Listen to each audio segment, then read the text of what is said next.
జగనన్నే నువ్వు రెగ్యులర్గా బిల్లలు వేసుకోవడం మాత్రం మర్చిపోమాక. ఎందుకు చెప్తున్నానంటే ప్రభుత్వం ఉండి 5 ఏళ్లలో నువ్వేమీ చేసింది లేదు, ఉద్ధరించింది లేదు. కానీ 2 నెలలు కాకముందే ఇంకా ఈ రోజుకి 51 రోజులు కూటమి ప్రభుత్వం ఏర్పడి, కానీ చంద్రబాబు నాయుడు గారు మాత్రం అన్ని చేసేసేయాలి, రాత్రికి రాత్రే బిల్డింగులు కట్టిచ్చేసేయాలి, రాత్రే అందరికి ఉద్యోగాలు ఇచ్చేసేయాలి, పథకాలు ఇచ్చేసేయాలి. నీలాగా అప్పులు చేసి ఇవ్వటం చంద్రబాబు నాయుడు గారికి చేత కాదు. నువ్వంటే అక్కడ లక్షల కోట్లు, 100 కోట్లు, 1000 కోట్లు అప్పులు తీసుకొచ్చేసేసి నీ ఇష్టం వచ్చినట్టు అప్పులు చేసేసి జనాల మీద రుద్దేశావు. చంద్రబాబు నాయుడు గారు గొప్ప వ్యక్తి. ఆయన సంపదను సృష్టించి మాత్రమే జనాలకి మంచి చేద్దామని చూస్తూ ఉంటారనమాట. నీలాగా 77 లక్షల సరిహద్దు రాళ్ల మీద నీ బొమ్మేసుకొని 700 కోట్లు ఖర్చు పెట్టలేదు చంద్రబాబు నాయుడు గారు. అసలు నిజంగా అవి చిల్లర పెంకులు అనుకుంటున్నావా, లేకపోతే పిల్లల చేతిలో చాక్లెట్లు అనుకుంటున్నావా? నీ ఇష్టం వచ్చినట్టు నీకంత ఫోటోలు పిచ్చేంట్రా బాబు. నిజంగా మాకేం అర్థం కావట్లేదు. 77 లక్షల రాళ్లు సరిహద్దుల మీద నీ బొమ్మ వేసుకున్నావంటే నీకెంత అంటే సైకలాజికల్ ఎక్కడ చూసినా అంటే మొన్నేమో ల్యాండ్ టైటిలింగ్ యాక్ట్ తీసుకొచ్చి ప్రతి పాస్ పుస్తకం మీద నా బొమ్మే ఉండాలన్నావు. నీకు ఇంత ఫోటోలు పిచ్చి, రంగులు పిచ్చి ఏంటి నాకు అర్థం కావట్లేదు. ఒక పెద్ద ఫోటో పెట్టుకొని లేదా ఒక పెద్ద విగ్రహం కట్టుకొని దాని కింద నువ్వు కూర్చుంటే బాగుండిద్దేలేమో. లేకపోతే పుట్టుక్కుమని పోయావనుకో విగ్రహాలన్నా కడతారేమో మీ వాళ్ళు.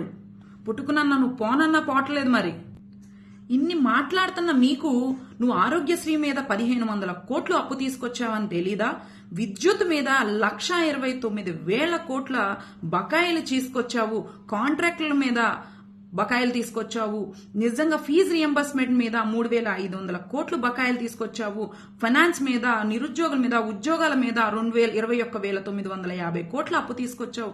ఇన్ని వేల కోట్లు, లక్షల కోట్లు అప్పు తీసుకొచ్చి 9 సార్లు కరెంటు బిల్లు పెంచావు కదా జగన్మోహన్ రెడ్డి. మరి అన్ని సార్లు కరెంటు బిల్లు పెంచిన నువ్వు మరి ఎందుకు అన్ని లక్షల కోట్లు? నిజంగా ఒక నెల కరెంటు బిల్లు కట్టకపోతేనే 2వ నెల ఎక్స్ట్రా పేమెంట్ కట్టాలి, లేదా కరెంట్ కనెక్షన్ ఊడిపోతుంది. నువ్వు 1,29 కోట్ల అప్పు ఎలా తీసుకొచ్చావు, ఎందుకు తీర్చలేదనేది నిజంగా ఎవ్వరికి అర్థం కావట్లేదు అనమాట. ఇంకేంటి నువ్వు తీసుకొచ్చింది? ఏమన్నా సంపదను సృష్టించావా? ఒక్క సంపదను సృష్టించానని చెప్పు. ఎక్కడ చూసినా నీ ఫోటోలు పెట్టుకోవడం, అన్నా క్యాంటీన్ల మీద ఫోటోలు తీసేసావు, నీ ఫోటోలు పెట్టుకున్నావు. పోనీ అన్నా క్యాంటీన్ రన్ చేసావా అంటే రన్ చేసింది లేదు. నువ్వేమన్నా చేసావా? ఏమన్నా శిలాఫలకాలు రోడ్లు వేస్తున్నావని చెప్తారు, రోడ్డు వేయరు, ఇసుక తోలరు, కంకర తోలరు, ఏమి తోలరు. కనీసం అక్కడ రోడ్డు కూడా రాలేదు.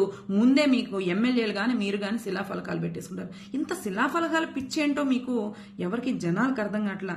నిజంగా నువ్వు రెగ్యులర్గా బిల్లలు వేసుకో జగన్మోహన్ రెడ్డి. నువ్వేదో బయటకు వచ్చేసేసి రోడ్డు మీదకి వచ్చేసి జనాల్ని ప్రశ్నిస్తే, లేకపోతే అది జరగట్లేదు, ఇది జరగట్లేదు, చంద్రబాబు నాయుడు పథకం ఇవ్వలేదు, అది ఇవ్వలేదు. సంపద సృష్టించి పథకాలు ఇస్తామని చెప్పారు, సంపద సృష్టిస్తున్నారు.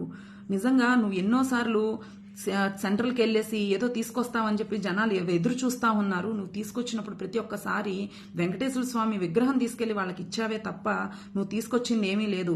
ఈ 50 రోజుల్లోపే దాదాపు 15,000 కోట్లు అమరావతికి తీసుకొచ్చి రాజధాని డెవలప్ చేసే పనిలో కూటమి ప్రభుత్వం ఉంది. ఇవన్నీ నువ్వు గమనించు. నువ్వు ఏది పడితే నిజంగా ఎన్నో రోగాల బారిన పడుతున్నారు ఈ కాలంలో. మొన్నటిదాకా వరదలు వచ్చేసేసి జనాలు, రైతులు ఇబ్బంది పడ్డారు. వాళ్ళ సమస్యల గురించి పోరాడు. ఇప్పటి వరకు నువ్వు చేసింది ఏం లేదు. ఎన్నో గవర్నమెంట్ హాస్పిటల్స్ లో ఎంతో మంది మలేరియా, డెంగ్యూ వచ్చేసి క్లైమేట్ చేంజ్ వల్ల ఎన్నో ఇబ్బందులు పడుతున్నారు. వాటి గురించి మాట్లాడే తప్ప జగన్మోహన్ రెడ్డి గారు మీరు ఇంకా ప్రభుత్వం ఏం చేయట్లేదు, రాష్ట్రపతి పాలన రావాలంటే నిజంగా నిన్ను ఒక పిచ్చోడిని చూసినట్టు జనం చూస్తున్నారని చెప్పేసి మేము తెలియజేస్తా ఉన్నాము. ఇప్పటికైనా నువ్వు జ్ఞానం తెచ్చుకొని జ్ఞానం పెంచుకో. అంతేగాని ఏవో నీవు పెట్టేసుకొని రాళ్ల మీద, హద్దుల మీద నీ ఫోటోలు వేసేసుకొని, బొమ్మలు వేసేసుకొని జనాలు నన్ను గుర్తిస్తారు అనుకుంటే అది నీ పెచ్చితనం, వెర్రితనం అవుతుందని చెప్పేసి గమనించాలని కోరుకుంటున్నాను.